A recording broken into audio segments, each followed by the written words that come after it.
Hey, we're back with Grape Encounters Radio and sitting right now in the Rincon Room at Talley Vineyards on the central coast of California.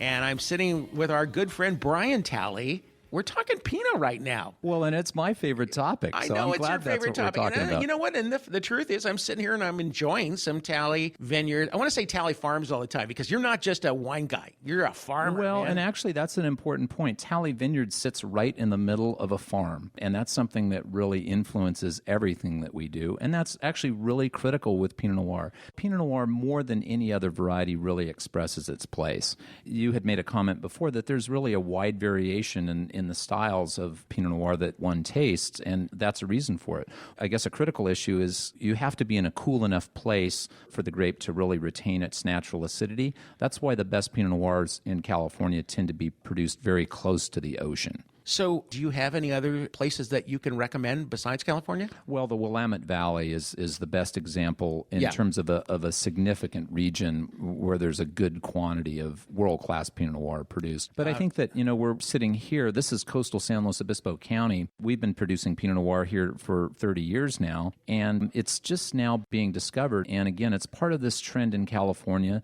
to planting closer and closer to the ocean.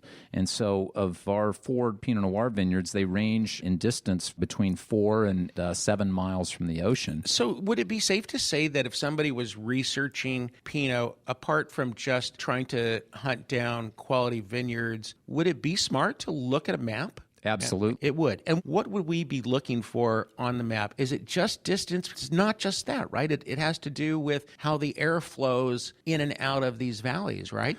The best Pinot Noir in California is produced in these coastal valleys. The other thing we're looking for are classic, well-drained soils, ideally marine sedimentary soils. I find that the best Pinot Noirs tend to have a bit of clay in the soil, which gives them a bit more structure.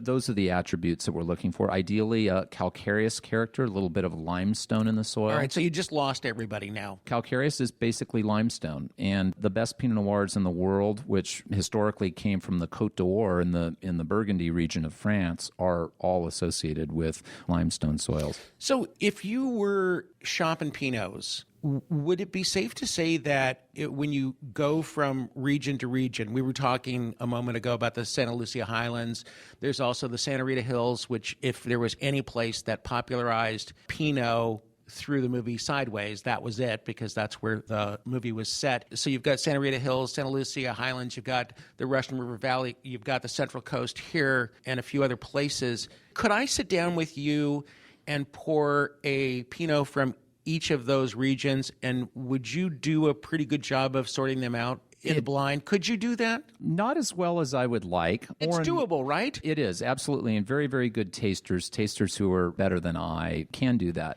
But so much of Pinot Noir and the flavors that you get are really dictated by harvest decisions. And one of the most important decisions as a Pinot Noir wine grower that I have to make is how ripe I would like the grapes to be. In my opinion, the riper the grapes, the more you push into those kinds of black fruits, the more you move away from the delicacy and the finesse that's really the hallmark of Pinot Noir.